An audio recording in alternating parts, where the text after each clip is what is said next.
Building a $10 billion business, key lessons and strategies. Adversity can be a launch pad. Early failures or disadvantages, even flunking a grade in school or coping with dyslexia, often become catalysts for resilience, creativity, and empathy. Many self-made entrepreneurs attribute later success to these desirable difficulties that force them to develop grit and unconventional skills. In fact, about 35% of U.S. entrepreneurs have dyslexia, and more than twice the general population rate. And they learn early to compensate by delegating, communicating well, and thinking differently.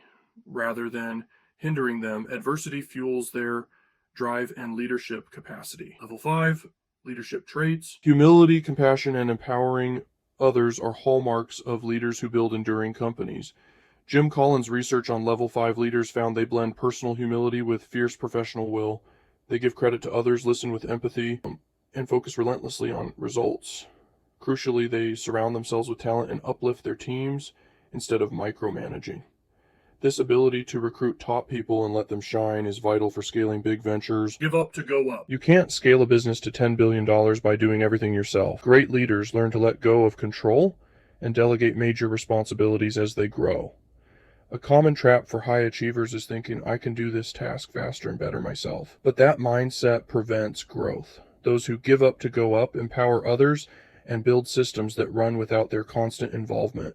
Leadership expert John Maxwell calls this the law of sacrifice. A leader must give up to go up. In practice, that might mean relinquishing day-to-day tasks, hiring people smarter than you in key areas, and trusting them with critical decisions. The payoff is exponential growth. Your organization can achieve far more than one overworked founder ever could. Ethics as a survival strategy. Chasing quick profits through unethical or unsustainable practices can be a dead end, especially in highly regulated industries. In the long run, integrity pays off. For example, during the 2008 mortgage boom, many lenders made fortunes selling high-risk, subprime loans until the market collapsed. A minority of firms refused to write loans that customers clearly couldn't afford, sacrificing short-term revenue for ethics. When the meltdown hit, those firms survived even as 95% of mortgage companies in their area went under. One CEO who avoided subprime loans said it was the only reason we survived. He recalled walking away from tremendous volume and easy money because it didn't smell right, even telling his team, we're not selling people loans they don't deserve, despite everyone else doing it. The same principle applied in the solar industry years later. When interest rates rose, many companies kept offering artificially cheap financing to chase sales and went bankrupt, while disciplined players raised prices to sustainable levels and endured. Sticking to ethics and sound unit economics, even when it means slower growth, ensures your business is still standing after turbulent times. The hardest times in business can become your greatest advantage. If you outlast your competitors, it's tempting to give up when you're in a downturn, but that valley is precisely where long-term value is forged. When nearly everyone else quits, those who persist inherit the customers and opportunities left behind. Surviving a brutal industry shakeout not only strengthens your company's fundamentals, it strengthens you as a leader. One veteran founder noted that grinding through painful cycles builds muscle for the next wave of challenges. 99% of people quit when businesses hit a wall. Winners walk away, but if you grind it out, you gain tremendous market share and see yourself as a different person in the face of adversity. So, takeaway: don't quit during the dip. Keep your team motivated and weather the storm.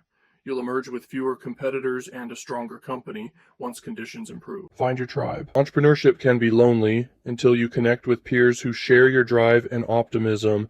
Surrounding yourself with like-minded, ambitious people is like rocket fuel, and many founders describe the relief of finally meeting people wired the way you are, where your big dreams and relentless energy are normal instead of crazy. One Midwestern entrepreneur, dismissed by friends for being too ambitious, drove until he hit Silicon Valley. There, he found people excited about things the way he was. Immersed in that environment of positivity and innovation, he thrived.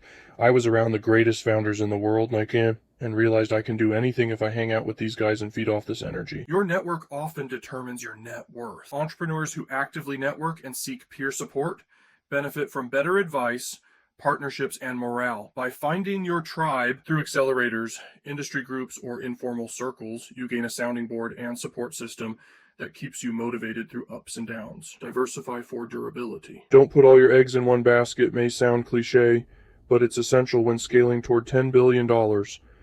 Diversification balances risk and creates synergies. For example, one entrepreneur who started in home loans nearly lost everything in the housing crash.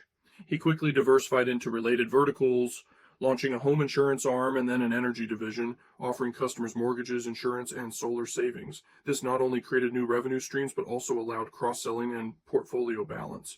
Diversification saved the business. The lesson: to build a durable enterprise, expand into complementary domains while maintaining discipline in each.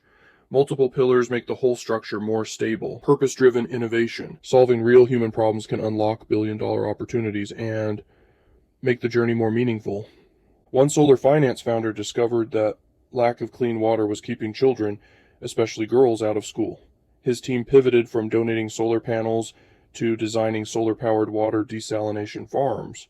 One installation can produce up to 75,000 liters of clean water per day, enough to support entire villages. Experts initially said it was impossible or too expensive, but the team persisted. The result tackled multiple issues at once: health, education, and migration pressures. Crucially, they designed the projects to be economically self-sufficient, with local operators and modest usage fees ensuring long-term sustainability. This purpose-driven innovation shows how aligning business with real social or environmental needs can open massive markets and inspire employees, partners, and customers. Purpose becomes a competitive advantage. Guard all 5 success pillars. Building a $10 billion business is monumental, but true success is 5-dimensional: financial wealth, time freedom, mental health, physical health. Relationships. Ambitious founders often focus obsessively on financial metrics and neglect the other 4.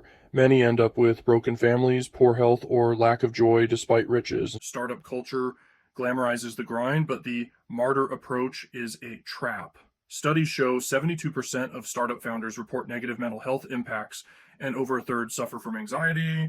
To counteract this, high performers must actively schedule time for rest, family, fitness, and personal care. No one wishes on their deathbed they'd spent more time at the office. Define what enough looks like financially and give yourself permission to enjoy life along the way. Guarding all 5 pillars not only makes you happier, it makes you more effective in business over the long term. Blue ocean strategy and win-win platforms. One way to build a massive business is to create an ecosystem where even your competitors benefit by participating, and instead of battling rivals in a zero-sum game, a red ocean, design a model that turns competitors into partners or customers. A classic example is the gold rush. The biggest winners weren't miners, but those who sold picks and shovels to miners. Modern equivalents are platforms and marketplaces. One solar entrepreneur shifted from direct panel sales, a red ocean, to creating a financing platform that served homeowners, installers, including competitors, manufacturers, and banks. Everyone won. Installers closed more deals, banks earned returns, customers got solar without upfront costs, and the platform took a cut of each transaction. This rising tide lifts all boats model created a powerful flywheel and transformed his company into an industry powerhouse.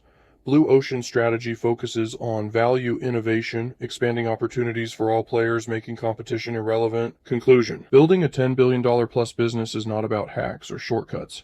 It's about resilience, integrity, empowerment, adaptability, and vision. Setbacks can be springboards. Challenges build grit and create openings others miss. Cultivate humble but fierce leadership. Surround yourself with great people and let them shine. Work on the business, not just in it. Delegate and empower others. Make integrity non-negotiable. Short-term profits aren't worth long-term collapse. Endure the valleys. The toughest times are where true value is forged. Surround yourself with peers who energize and inspire you. Diversify wisely for durability. Align with a purpose bigger than profit. Solving real problems inspires and opens markets. Guard all 5 pillars of success, not just financial wealth. Think Blue Ocean. Create platforms where everyone wins. If you do all this, you'll not only build a company worth billions, but also a life and legacy rich in ways money alone can't measure.